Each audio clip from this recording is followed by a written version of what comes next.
right, so we are back. It is day 7, and we are going to be talking about sales funnels.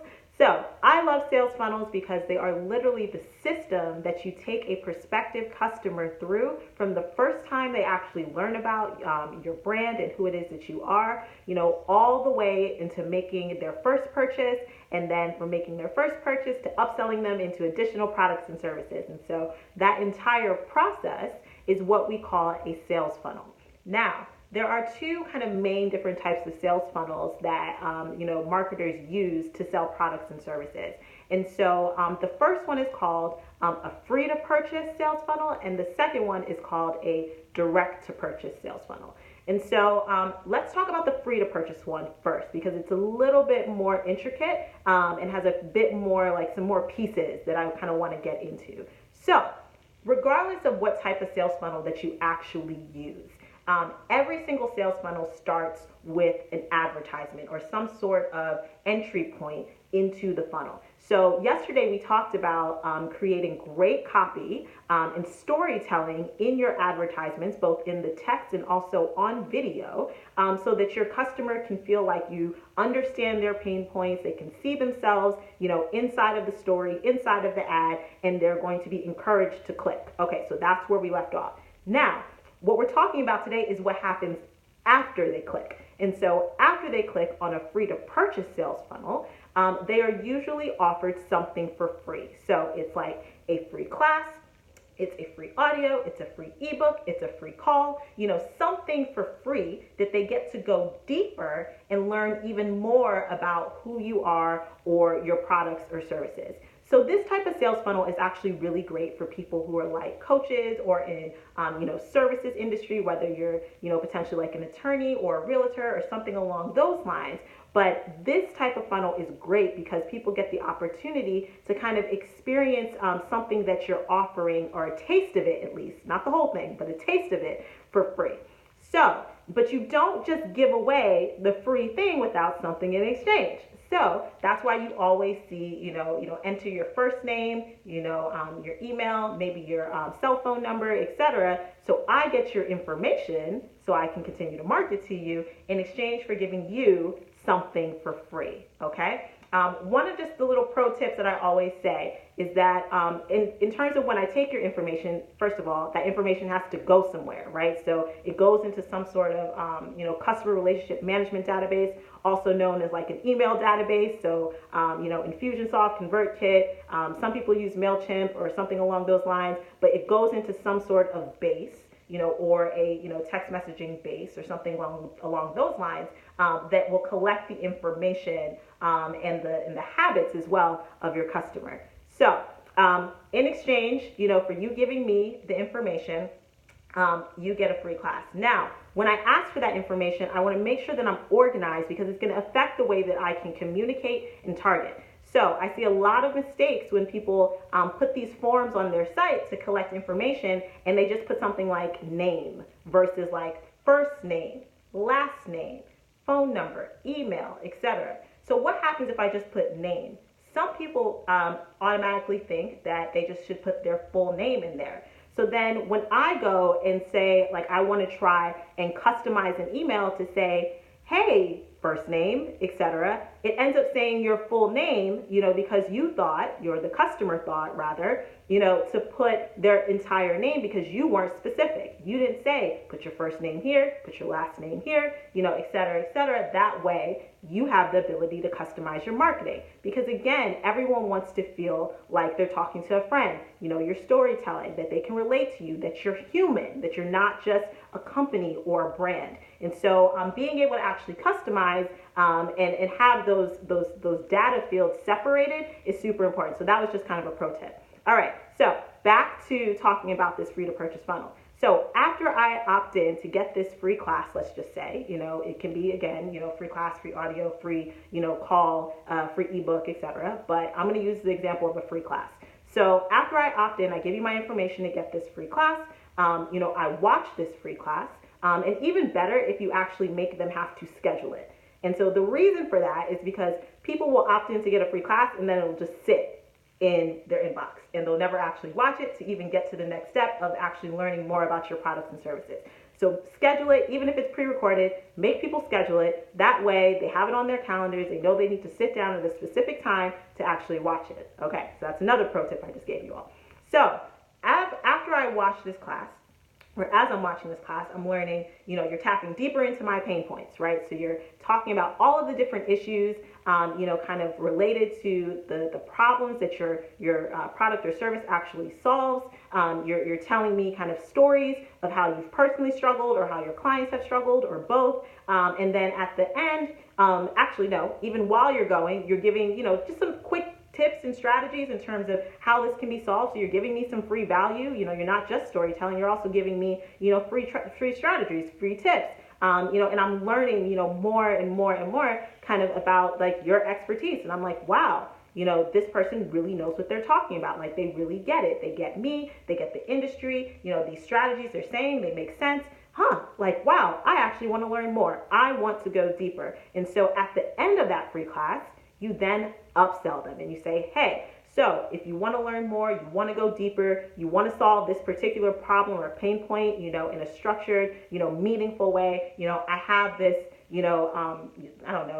7-day course, or I have this, ongoing membership, or I have this, program or event or, whatever it is that, can help you solve, this particular issue, and I'm going to give it to you, for a really great price. I'm slashing it. I'm giving it to you for a deal, and you make the sell, right? Now, there will be some people who immediately say, yeah, that sounds freaking amazing. That's great. Like, I got, value, from this free class. I know that this person knows what they're talking about. I'm going to immediately take my wallet out and I'm going to give them, my money so that I can learn more and get my problem solved. Now, there will also be people who are like, okay, that was really great, but I need to think about it. Okay. So you have to have a back end side to your funnel after the free class. And what I mean by that kind of back end side is you need to have a series of emails, and you need to have, potentially a series of text messages or a series of voicemails as well that go out to this person, to kind of continue to talk to them. And so you want to keep talking about their pain points. You want to keep offering them the deal as well. You want to explain to them even more about why your product or service solves this particular problem. And usually if you do this over the course of, let's say, a week, you can close the sale. Now, when it comes to sales funnels, what you have to understand is that the vast majority of people who go through your sales funnel, are not going to purchase. So don't feel any sort of way if you're not converting at 90% or 80%. That's normal. There are some funnels that only convert at 5%, 10%, but it becomes a game of volume. And so this is exactly why I was talking about the difference between, paid advertising, which can drive a lot of volume on a consistent basis through your sales funnel, versus just posting on social media, frankly, reaching like the same amount of people in a very limited amount of people. So you need leads. You need people to be funneled through your funnel. And so if you can do that, then you'll notice, and if you watch your ads, which I'm going to talk about, in later lessons about how to watch your ads and to make sure your ad spend is under control, etc. But you'll be able to see like, okay, for every $12 I spend, I get a customer. So I get my first purchase from this particular, person. And so it's like, all right, well, if I know that I have to spend $12 to get one customer, at least to make their first purchase, then I can make my advertising spend if I want to, potentially, sell, I don't know, let's say I'm selling maybe a $35 product or, a $30 product, I don't know, something along those lines. I can then plan backwards and say, okay, well, if I want to make, 100 sales, then I have to be prepared to spend $1,200 to make $3,500 if my product is, $35. So 35 times, 100 sales equals $3,500. But I only spent $1,200. And so subtract the $3,500 in sales that I made, from the $1,200. And so what does that leave you at? That leaves you at 23, is that right? At $2,300, dollars in profit. So how many people would like to spend, $1,200 to make $3,500 and to get $2,300 in profit? And so this again is why when it comes to your, advertising, that you definitely want to make sure that you are driving the right amount of traffic, so that you can get people through, so that you can get to whatever your customer acquisition cost is, which in this circumstance was like $12, so that you can turn around and make $35 and keep doing that. Spend 12, make 35, spend 12, make 35. And so that is how you scale. So it ends up, other than maybe the initial, little bit of an investment that you put in just to test the ads, it ends up being something like, almost like a slot machine. It's like, but without the craziness of not knowing what to expect. And so it's like, I put money in, I get money out. I put money in, I get money out, and it pays for itself. So it's not something that you have to, continuously, tap into, your, let's say, your personal finances or something along those lines. No, like the business pays for itself. And oh man, and if we want to take it to the next level, when you start to show that level of sales where you can put money in, to advertising and get, 2 to 3 times sometimes your investment, back, you can then leverage that revenue to get more funding, to be even more aggressive, whether you go after, a small business loan or a line of credit or, whatever you can get approved for now because you have those sales as part of that. You can then start to scale a lot faster, because then you can put, I don't know, $12,000 in and get $35,000 back. So that's the game. That's how you play the game. And so I just talked about the free to purchase funnel and I got like really excited. But I also want to talk about the direct to purchase funnel, which is, still the similar concept, still the similar system. It's just a different kind of process in the beginning. So immediately, again, I see the ad, you tell me the story, you hit my pain points, cool. I click, and this direct to purchase funnel is really applicable to a lot of e-commerce businesses. So there's no like I'm not going to jump on a free call or a free class, to buy like, something that's like a product, like some soap or something like that. No, you just want to take me directly to the page. But because you're not going to have the opportunity to grab my contact information kind of immediately, most likely, I'm not saying, some people have pop-ups, etc., but those don't always convert the best. So because you're not going to get probably my contact information, I'm just going to be taken to the page. You have to inspire me to actually purchase. And so the way that you inspire me is that you offer me a great deal that is time sensitive. So I go on the page, I say, boom, 50% off or something like that. And maybe you just double the price of your product and then say 50% off, so people feel like they're getting a deal, even though that's just really how you are pricing your product. But it's like, okay, so I get this 50% off deal, and then there should be a countdown timer on that page that basically is counting down maybe from like 5 hours. So I see 4 hours, 59 minutes, 4 hours, 58 minutes, or however many seconds, etc. And so I'm like, wow, I got to take action on actually purchasing this right now because I'm going to lose the deal.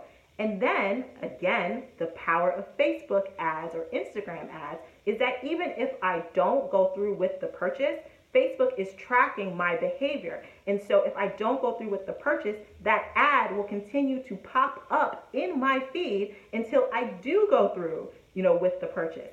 Now, I'm sure you probably have like a logistical question about the countdown clock. Like, okay, Ariel, well, how do I work that? So you can make the countdown clock what we call evergreen. And what that means is that the clock starts differently for every person. So it's like when I go, the clock starts for me versus another person goes, the clock starts for them. So it's not like, this one clock that everyone has to abide under. So that's just kind of another tip.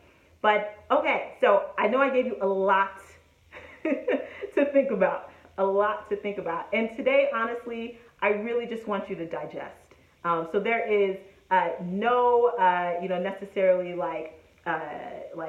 big assignment that you have to do. But what I do want you to do is to still go to my Instagram page and, tell me what type of funnel you're planning to use. So I want you to say, okay, Ariel, I'm planning to use the free to purchase funnel, for my business. Or, okay, I have more of an e-commerce business. I'm planning to use the direct to purchase funnel for my business. So tell me what it is that you're going to be planning to use. And then I want you to just start, again, like thinking about how to start setting this up. It is a lot of work. I'm not going to lie to you. You have to put the work in on the front end to set up the system. But you do it once and you do it right, like, and then it's literally again just about running the ads to funnel the leads through to get the sales, and then you just watch your advertisements to make sure that your ad costs are low. But anyway, we'll get into ad costs in future days. I'm so happy that you made it this far. Again, you're doing great. It's a lot of information, but we have to start reprogramming and learning this new knowledge so you actually really know how to market properly and how to really get results that you haven't been able to get so far in your business. Okay, that's it. I will see you tomorrow, and thanks so much for watching. All right, love.